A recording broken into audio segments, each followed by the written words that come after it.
Modern's mission is to build the standard battlefield AI. You're now running a lot of your models on a cost-effective computational stack made by a small company called Raspberry Pi.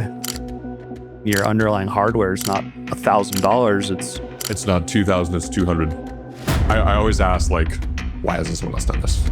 No one else had the discipline just to build all of these tools for 4 years. The reality is only 1 out of roughly 10 UAS hit their target. Wait, you're telling me that when we evaluate hardware in this country, we don't fly it in comms-denied environments or run it into real things?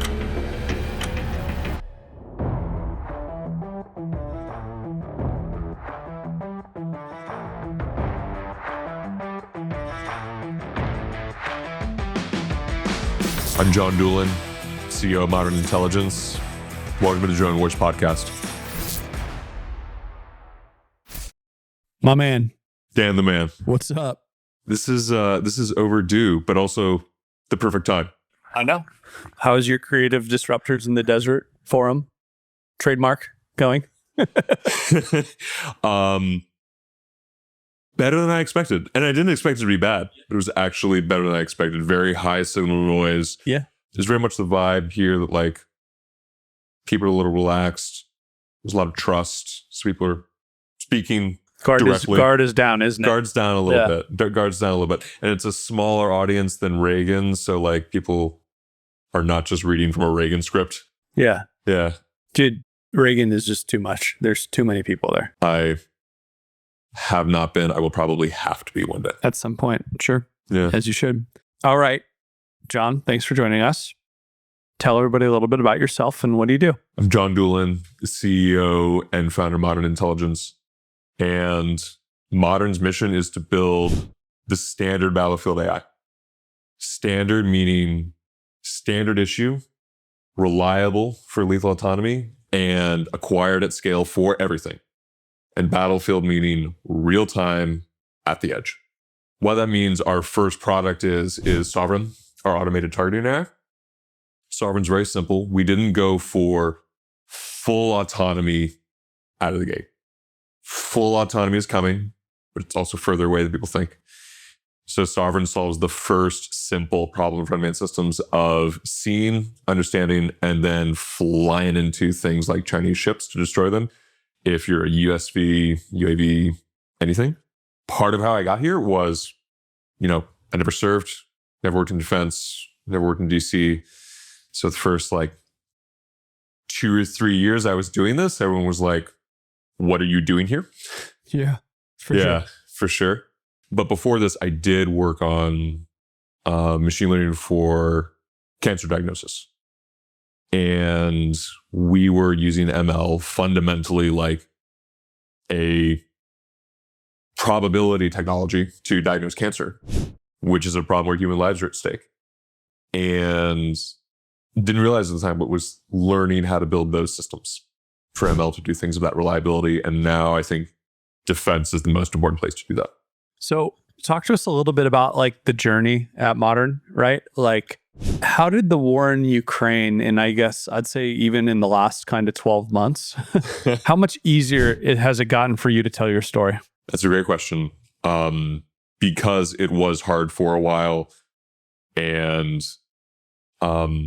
we knew there was a right way to build AI. But I think for many years, it was just the department and the world was figuring the drones out. And the Ukrainians figured the drones out. And now that means it's time to put AI on them. First of all, because they exist and they work. But then secondly, like you alluded to, especially in the last 12 months, the reality is only 1 out of roughly 10 UAS hit their target. That's what the Ukrainians report. Yep. And those other 9, it was mostly from loss of comms and jamming. And, there's a lot of really finicky, unreliable ways you can work to solve that, different or more expensive RF and antennas. Sure. But the most universal way is have an AI model on the bird that takes over the last 200 meters and flies in and doesn't care. And they have started to do that, Ukrainians, with in-country built AI.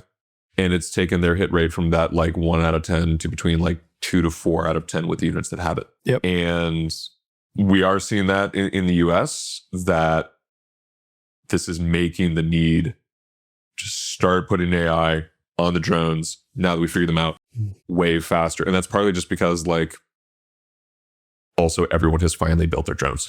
Yeah. Yeah.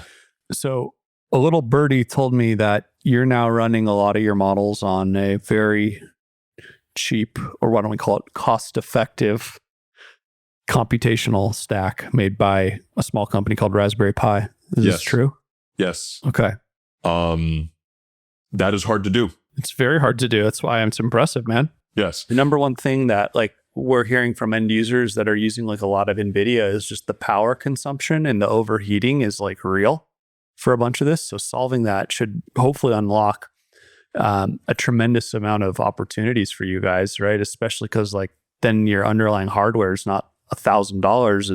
It's not 2,000, it's 200. Yeah, $150, $200, right? And unlock a lot more scale and a lot more flexibility for end customers, because there's also just not that many Jetsons in the world. Of course. Like Jetsons do not get the highest priority when NVIDIA places TSMC orders. Of course. Right. So yes, we have this past year put a ton of work into our compilation pipelines, our model compression pipelines, our architecture interfaces, different chip architectures. And today we're running on every Jetson, Qualcomm Snapdragons, and Raspberry Pis, and all of those between, like, depending on your configuration, between 15 and 100 millisecond latency, but normally closer to 15. Awesome. And I always ask, like, when we're working on something that no one else has done before, like, why hasn't someone else done this? What's the problem? And normally when we figure out the answer and I like it and it's good for modern, the answer is normally because, like, no one else had the discipline just to build all of these tools for 4 years. They said they were going to build something multi-platform, multi-domain. They got halfway through. They got behind. They freaked out. They went and worked on another product. They didn't have the patience to like build it through. But yeah, we're there. And we're looking at other even smaller chips for later this year. But don't want to overpromise there yet. Yeah. Why do you think so many defense like incumbents, but also startups don't invest as much into like this part of the R&D? Why do you think that is? I'm always amazed when I hear like, yeah, you guys should be miniaturizing everything you do or simplifying all of your code. It doesn't seem like, is it an incentive thing? I mean, you're seeing defense startups do some of that, but they're also taking like the easy way out a lot of times is what I've kind of noticed. Like the AI and the data and the lower compute. Yeah, but also like just like in hardware in general too. You know what I mean? Yeah. Is the customer not buying? Is that the problem? Well, I think there's a cynical answer and there's a structural answer. I think give it to me, baby. Let's go. I think the structural answer is like there are RDT&E contract gates that you want to hit when you are climbing a TRL. Sure. And like you want to get your SIBRs so you can get your DIU OTA. You want to get your DIU OTA so you can get like your AFRL BIA. And you, as you're climbing that, you're trying to subsidize your R&D for your platform, and also show progress to investors. Sure. Who like don't know the difference between RDT&E revenue and not. Shh, don't say that. They're listening. Who knows? This is true. Yeah.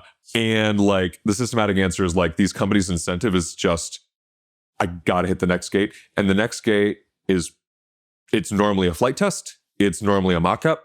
It's normally like a range test. It's normally a comms test.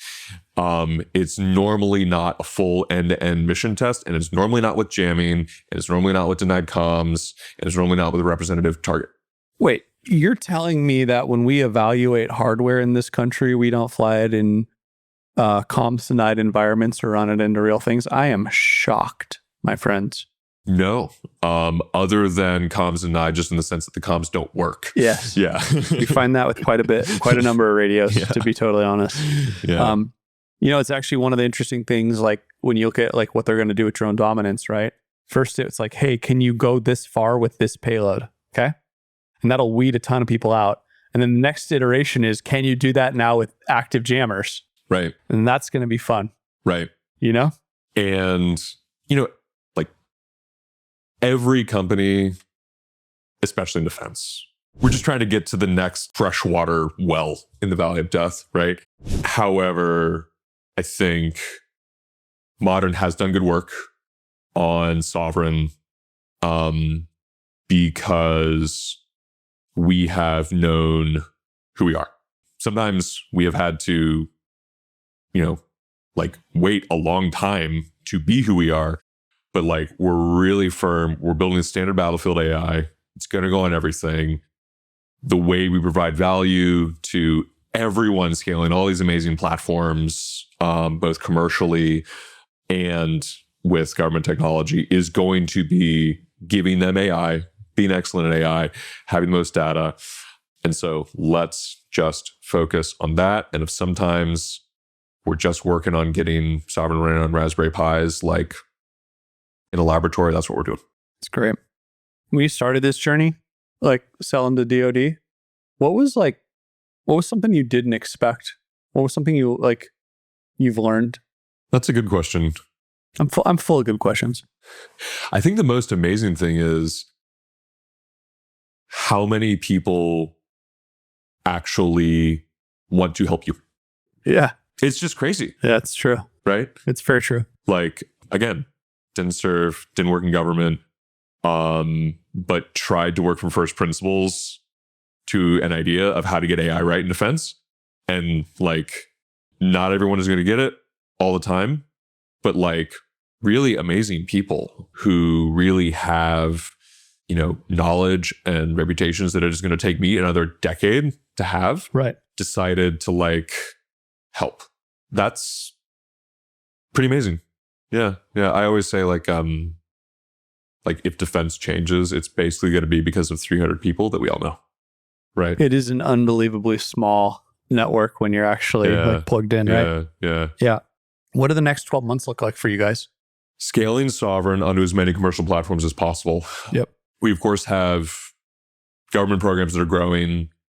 Those will still be the majority of our revenue this year. But what we're most excited about is lots of people building quadcopters, fixed wing, counter UAS platforms who they're accelerating. Their flight software is getting ready to go. They're getting ready for Sovereign. Yep. And we are trying to break the script on how quickly we can get Sovereign out to all these partners, but also how we price. So I think defense partnerships can often be hard because it's tough negotiating pricing with the government and figuring out what the government's going to pay you. It's tough when you're adding an extra step to that. Totally. Right. But we built out a model that's really simple. If you make an unmanned system and you want to see something and run into it and destroy it, first integration and flight test is free, no questions asked. We'll be at your doorstep in a week or two. And then if you want as many Sovereign installs as possible for all your T&E, that is a low, flat annual fee. And then we want to grow with you. We want to get compensated for that. But then when you start moving units, we take a small revenue share of that. So we really want to lean into that because we have a year before the world may get more dangerous. Yep. And I think all these other platforms have finally arrived, which is what Sovereign was preparing for. It's good. Okay. So last question for me. Okay. We always have really good conversations. What are you what are you reading or consuming right now that like in your free time, right? It's a great question. You're going to bring out the historian in me. Let's go, man. I'm reading The Deluge by Adam Tooze. Do you know Adam Tooze? Nope. So actually, I am going to pitch Adam Tooze. Let's go. But the reason I'm reading The Deluge is because he read one of my favorite defense books of all time. Okay. The Wages of Destruction. Okay. The Wages of Destruction is like the mirror of, what's that book, Democracy's Forge, about World War II? Freedom's Forge. Yeah. Freedom's Forge, about the American industrial weapon in World War II. So The Wages of Destruction is a history of the Nazi economy. Wow. That's very cool. And it goes from like 29 to 45. Yeah. And it's an amazing economic history because he goes through really like kind of why they were doomed. Some of the reasons of which are scary. Yeah. Because he's like, these guys did not have enough rubber. They were trying to make synthetic rubber, and that was too complicated of a process. And like, you know, they didn't have this, they didn't have that. They could never produce enough plane engines to make a 4-engine bomber. Yep. They never had a true strategic bomber. And like, actually, here's these structural reasons why, like, yes, they had a good early phase, but this thing wasn't in doubt. This economy was messed up. The Deluge is a book he wrote about the aftermath of World War I and like the failure to negotiate the League of Nations. It's very interesting because that story's not told well enough. Totally. And there's a lot of political gears that don't mesh. Hopefully that doesn't happen in the Pentagon. But Adam Tooze, Wages of Destruction, The Deluge, very good. I am absolutely going to read those books. I read a book, it's like a series of books a couple of years ago about the Krupp family. And it talks a lot about how important they were in the rearming of Nazi Germany. Yeah. There's that one old biography. It's called like The Guns of Krupp. It's it's great. I haven't read that. 1010 would recommend. Good reminder. Yeah. He like, didn't like his like great grandfather or something like compete to build a gun for Napoleon? They figured out how to do basically smooth boring into steel when everybody else was using like brass cannons. Right. And it took them years to break in, but they basically get the unlock right in the 1860s. So then in the 1870s, when Germany has its wars of unification, where they beat the French like twice and create the Prussian Empire, that was it. And it's like they were a massive R&D shop. It's a very fascinating read, man. I could not recommend it enough. I love that. Also, I think you're like the first person I met who's read that. That's nice. Yeah, it's good. Yeah, there's so many lessons that as we go build our stuff, if you read about other people's adventures, like you can kind of, maybe learn what not to do. That's why I find The Wages of Destruction scary. It's a great book, but there's a lot of stories in there of like, yeah, the Germans didn't have this supply chain, or they didn't have this raw material, or they didn't have this industrial mass. So they created this like Rube Goldberg machine that they get around it, and actually was just like, no, America's just going to come over here and they're going to hit you with a hammer. Yep. Yeah. And just overwhelm them. Yeah. Yeah. Yeah. Yeah. It's like the same story why the South lost the Civil War. Yes. Right? Yeah. The Union was always going to be able to outproduce and just grind them into the ground. And I know they look at General Grant as like a butcher because he'd throw so many bodies at it. But at that point of the war, it didn't really matter because the Union could build so many more cannons and guns. He understood the war he was fighting. Yeah, exactly. Yeah. Bro, thanks for coming through. Dan, thank you. All right. Always good to see you. Likewise. Thanks for listening to the Drone Wars podcast. If you liked what you heard today, please subscribe to catch all the latest insights for all things defense and geopolitics.